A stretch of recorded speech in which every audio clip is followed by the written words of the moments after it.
तो hello guys, इस बार video में हम पीछे टेस्ट एपिसोड 125 की पार्ट 2 को एक्सप्लेन करने वाला हूं। और अगर आपने पिछले वाले पार्ट नहीं देखो तो जाकर के दोस्तों देख लेना, मैं लिंक वीडियो को डिस्क्रिप्शन में हम बढ़ते वीडियो पे था। और जैसा कि हमने पिछले पार्ट में देखा था कि प्रोटेक्टर हु के अपीयर होने के बाद साउजन गुस्से में पूरी तरीके से लाल पीला हो चुका था और उसकी बॉडी में से बहुत ही किलिंग इंटेंट भी निकलने लग गया था। और इधर साउजन की इस किलिंग इंटेंट को देखकर आईसीवर वैली का एलर्ट टैंसी कहता है कि लगता है कि इस लड़के साउजन का इस प्रोटेक्टर हु के साथ कोई ना कोई फटा है और जरूर हॉल ऑफ सोन का इस लड़के के साथ कोई बड़ा गरज है। और अब इसके साथ इधर प्रोटेक्टर हु साउजन की तरफ देखते हुए कहता है कि तुम्हारा ये किलिंग इंटेंट इतना भी ज्यादा बुरा नहीं है और लड़के तुम पहले की इस पर अब काफी ज्यादा स्ट्रॉन्ग हो चुके हो, वरना तो तुम पहले दूसरों की स्ट्रेंथ को फॉलो करके बहुत ज्यादा माइटी बनने की कोशिश करते थे। लेकिन चलो शुक्र है कि अब तुम्हारे पास अपनी खुद की स्ट्रेंथ है। और अब ये सारी बातें सुनकर साउजन गुस्से में लाल पीले होते हुए प्रोटेक्टर हु से कहता है कि कुत्ते कहीं कि तुम बस अब मरना ही डिजर्व करते हो। जिस पर प्रोटेक्टर हु कहता है कि आज तक मैंने जितने भी कांड किए माना कि मैं उस पर मरना ही डिजर्व करता हूँ, लेकिन तुम जैसा यंगर जनरेशन का ब्रेड मेरी मौत का फैसला नहीं कर सकता और इस तरह का एरोगेंट वर्ड्स नहीं बोल सकता, वो भी मेरे सामने। और हाँ, जब मैंने तुम्हारे टीचर याओचन को पकड़ लिया तो तुम मेरे सामने क्या चीज हो, तुम तो सिर्फ उसके यूजलेस डिसाइपल हो। और प्रोटेक्टर हु की ये बात सुनकर साउजन की एक्सप्रेशन बिल्कुल डेडली हो जाती है और वो बहुत ही ज्यादा गुस्से में अपनी स्टोरेज में से अपने ऑर्डिमन पपीट को बाहर निकाल लेता है, जिसे देखकर प्रोटेक्टर हु की वो सुड़ जाते हैं और वो कहता है कि ये तो एक्चुअली में एक ऑर्डिमन पपीट है। और फिर इसके साथ ही वो साउजन का मजाक उड़ाते हुए कहता है कि लड़के मुझे तो लगा था कि तुम अपनी ये स्टैंड पर रिलाई करोगे, लेकिन अब मुझे यकीन है कि तुम अभी भी किसी दूसरे की स्टैंड पर रिलाई करते हो, यानी कि इस पपीट को मेरे से फाइट करवाने वाले हो। जिसके साथ ही आगे से साइड पर गया टैंसी हंसते हुए प्रोटेक्टर हु से कहता है कि ये जो पपीट है ये टेस्टर दूसरों क्लास का पपीट है और अभी के लिए तुम फिक्र ना करो, मैं इसे संभालता हूँ, तुम इस लड़के को पकड़ो। जो सुनकर प्रोटेक्टर हु जो कि दूसरों क्लास के टीचर के पीठ पर था उसे इस डीमन पपीट से डर तो नहीं लग रहा था, लेकिन अगर वो इस पपीट से फाइट करेगा तो वो एक ग्रेक सोल होने की वजह से काफी ज्यादा रेजिस्टेंट हो जाएगा और वीक भी है। इसलिए वो हंसते हुए टैंसी से कहता है कि अगर टैंसी तो भी ठीक है, आप इस पपीट को संभालो, मैं इस लड़के को पकड़ता हूँ और इस लड़के को पकड़ने के बाद पहले मैं इसे आपके हवाले करूंगा, फिर अपना सारा गुस्सा इस पर उतार लेना, तब मैं इसे लेकर अपने हॉल ऑफ सोन में चला जाऊंगा।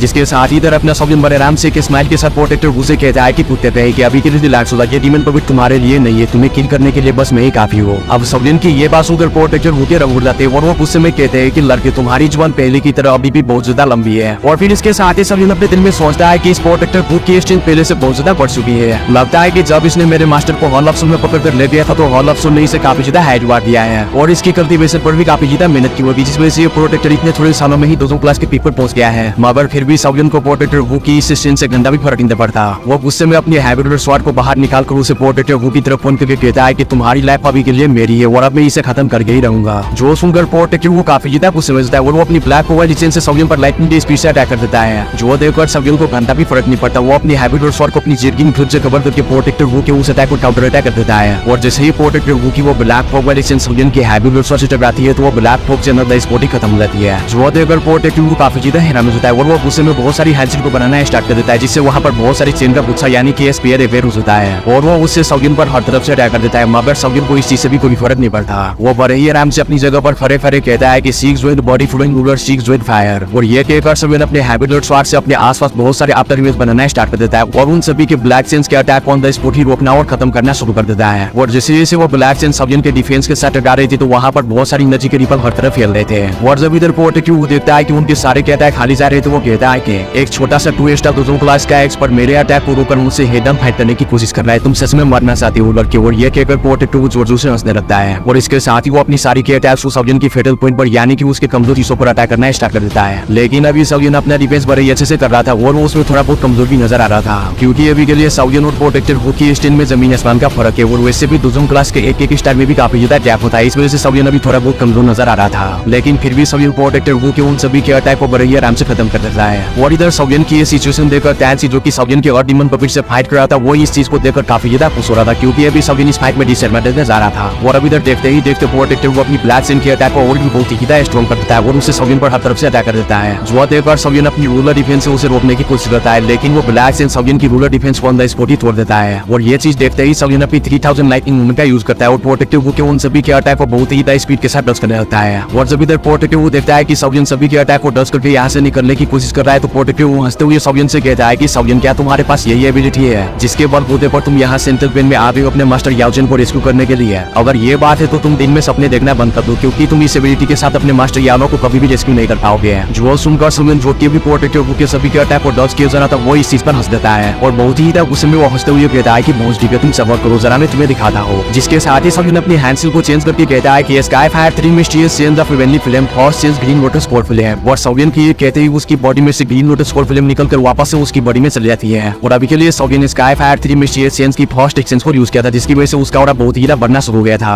और ये चीज देखकर प्रोटेक्टर वो बहुत ही गुस्से में और चिढ़ते हुए कहता है कि ये तुम्हारी सीक्रेट टेक्निक, ये तो एक इनसिग्निफिकेंट स्किल है जिसकी वजह से तुम फोर्सफुली अपनी स्ट्रेंथ को बढ़ा पा रहे हो। और वही दूसरी तरफ टैंसी जब सौगिन की इस स्किल को देखता है तो उसकी फटकर हाथ मिलती है और वो बहुत ही डरते हुए कहता है कि ये स्किल तो बर्निंग फ्लेम बेली की टॉप सीक्रेट डाउट टेक्निक है। और ये इस लड़के सौगिन के हाथ आखिर लग कैसे गई, ये तो बर्निंग फ्लेम बेली का स्काई फायर 3 मिस्टीरियस चेंज है। और इसके साथ ही फिर वो जल्दी से प्रोटेक्टिव को वार्न करते हुए कहता है कि तुम अभी के लिए केयरफुल हो जाओ, क्योंकि ये बर्निंग फ्लेम बेली की top secret doubt technique sky fire 3 mysterious change है। और पता नहीं बर्निंग फ्लेम बेली की ये सीक्रेट टेक्निक इस लड़के के हाथों कैसे आ रही है। लेकिन अगर अभी इस लड़के ने इस सीक्रेट टेक्निक को अपने थॉट सेंस तक अनलीश कर दिया तो इसके दूसरों क्लास के 3 से 4 स्टार को बढ़ा देंगे, यानी कि वो दूसरों क्लास के 2 स्टार से दूसरों क्लास के 7 या 8 स्टार पर पहुंच जाएंगे। लेकिन अगर बात की जाए सीक्रेट टेक्निक की थॉट चेंज की, तो ये जो थॉट चेंज है इवन के बर्निंग फ्लेम बेली में भी बहुत कम ऐसे एल्डर से जो कि इसके थॉट एक्सचेंज को प्रैक्टिस कर पाए हो। भला ये लड़का क्या पता ऐसा कर पाएगा या फिर नहीं, जिस पर प्रोटेक्टिव वो कहता है कि 3 एक्सचेंज का यूज करने के बाद भी इसका 3 से 4 स्टार ही बढ़ेंगे तो भी ये लड़का मेरे से मुकाबला नहीं कर पाएगा। इवन के ये लड़का मेरी फार्म तक एक अटैक भी नहीं चल पाएगा। जो सुनकर सौगिन को घंटा भी फर्क नहीं पड़ता। वो अपनी हैंसिल को फिर से चेंज कहता है कि sky fire 3 mysterious change of वेनी film second change fallen heart play,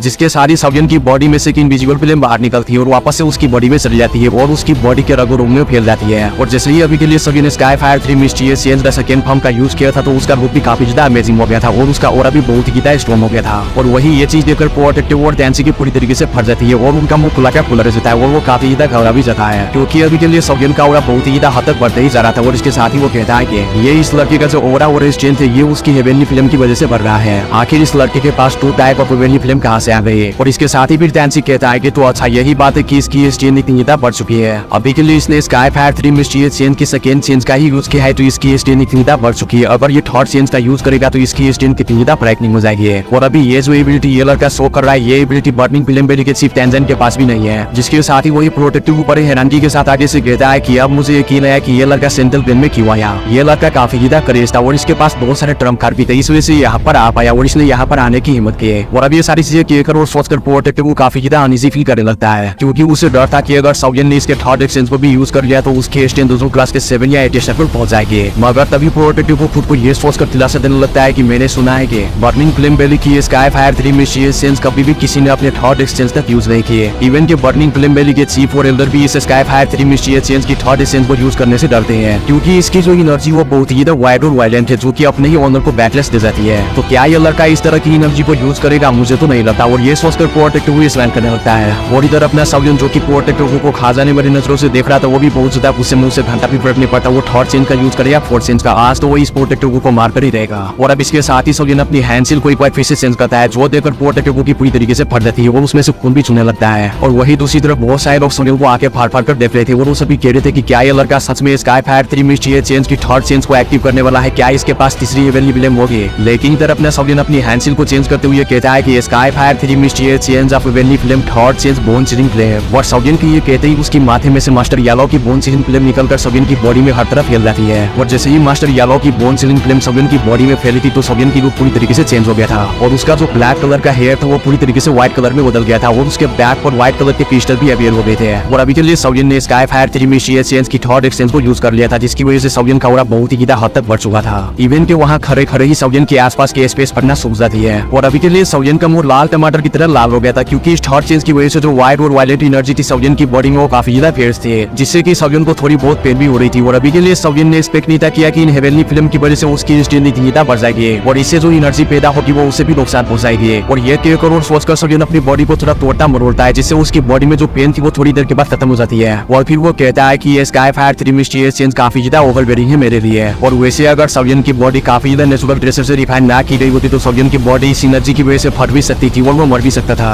लेकिन ये तो सौगिन की किस्मत थी जो कि उसकी बॉडी इतना स्ट्रॉन्ग था। और इसके साथ ही फिर सौगिन सोचता है कि अब मुझे समझ में आया कि टैंजन ने मुझे थर्ड चेंज को यूज करने से मना क्यों किया हुआ था, क्योंकि इसकी एनर्जी ही बहुत ही ज्यादा खतरनाक है जो कि किसी की भी बॉडी को फाड़ सकता है। और ये कहकर सौगिन अपनी बॉडी की तरफ देखते हुए कहता है कि लगता है कि मेरी स्ट्रेंथ दूसरों क्लास के 7 स्टार पर पहुंच गया है। इस स्काई फायर 3 मिस्टीरियस चेंज ने मेरी दूसरों क्लास के 5 स्टार को एकदम से ही इंक्रीज कर दिया है। अगर बर्निंग फ्लेम बेली का कोई आम चाइल्डर इस चीज को यूज करता तो उसकी 3 स्टार ही इंक्रीज होती है, क्योंकि उनके पास हेवनली फ्लेम्स तो नहीं जिस तरह की मेरे पास 3 तरह की हेवनली फ्लेम है। और अब इधर हम देखते हैं सौगिन की सौरा ने टियान जी और आई सिवर बेली के फर्स्ट लीडर टियान स्वान जी की अटेंशन अपनी तरफ खींच लिया था। और वही इधर अपना टियान जी सौगिन की इस बड़ी हुई स्टाइल को देखकर बहुत ही खुश और हैरान हो था और वो कह रहा था कि ये लड़का इसके पास काफी सारे ट्रेजर्स और ट्रम्प कार्ड्स है, अगर कोई भी इस यंग पर्सन को मारना चाहते हो तो उसके लिए काफी ज्यादा मुश्किल होने वाली है। इवन कि वो सोगिन को मारने के चक्कर में वो खुद भी मर सकता है। और अभी के लिए टियान और टियान स्वान जी एक दूसरे के आमने सामने फिरे थे और वो अभी फाइट नहीं थे कर रहे, यानी कि वो एक दूसरे को रोक कर रखा हुआ था। और अब इसके साथ ही हम देखते हैं टियान स्वान जी को, जो कि सोगिन की फाइट पर जरा सा भी ध्यान नहीं देते। वो जिस पर्सन को सीरियसली देख रहा था वो था टियान माजुम जी, क्योंकि वो सोच रहा था कि ये छोटा लड़का सोगिन उसके सामने चीटी के समान है और अगर इस छोटे लड़के को प्रोटेक्टर को ना संभाल पाया तो टियान सी और बाकी के आईसीवर वैली के एलर्स तो है ही, वो इसे इजीली संभाल लेगा। आखिर ये 2 स्टार 2 क्लास का लड़का उखाड़ क्या लेगा इनके सामने,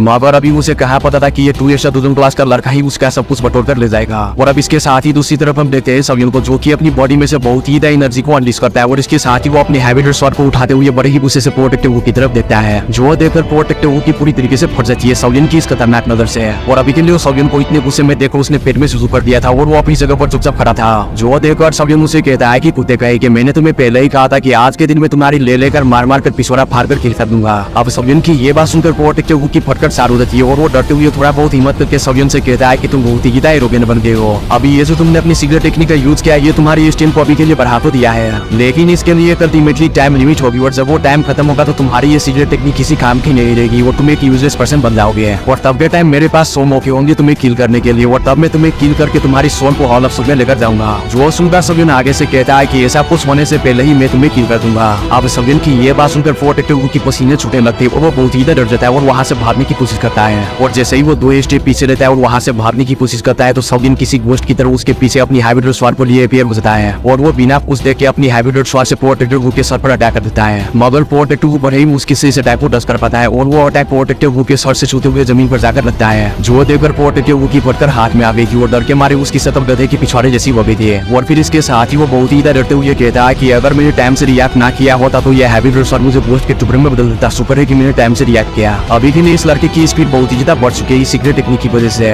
इवन के अभी के लिए मैं भी इसके मैच का नहीं रहा, यानी कि इसकी स्टेन मुझसे भी बहुत ही ज्यादा बढ़ चुकी है। और जब प्रोटेक्टिव को रियलाइज होता है कि वो सोगिन को इतनी आसानी से हरा नहीं पाएगा तो वो बहुत ही गुस्से में कहता है कि मुझे यकीन नहीं आ रहा कि ये किंग जेनेरेशन कवर का मेरे सामने इस तरह से आसमान को फाड़े जा रहा है। इवन कि इसका मास्टर भी तब के टाइम मेरे सामने इतना ज्यादा पावरफुल नहीं था जितना कि ये लड़का पावरफुल हो गया है। और फिर इसके साथ ही वो बहुत ही डरते हुए सोगिन से कहता है कि पापा जी मुझे माफ कर दो, मैंने आपको काफी ज्यादा अंडर एस्टिमेट कर दिया, मैं अभी मरना नहीं चाहता। जिस पर सोगिन प्रोटेक्टिव से कहता है कि बेटे लाल इसका फैसला मैं अगली वाली वीडियो में करूंगा क्योंकि ये वीडियो खत्म हो गया है। तो हाँ, वीडियो यहाँ तक देखेंगे तो वीडियो को भी लाइक कर दो और गाइस चैनल पर नई और पेज चैनल को भी सब्सक्राइब कर दो। और गाइस मैं इसका नेक्स्ट एपिसोड जल्द ही लेकर आ जाऊंगा, तब तक के लिए बर्ड रेस्ट यू, खाओ पियो और मस्त रहो।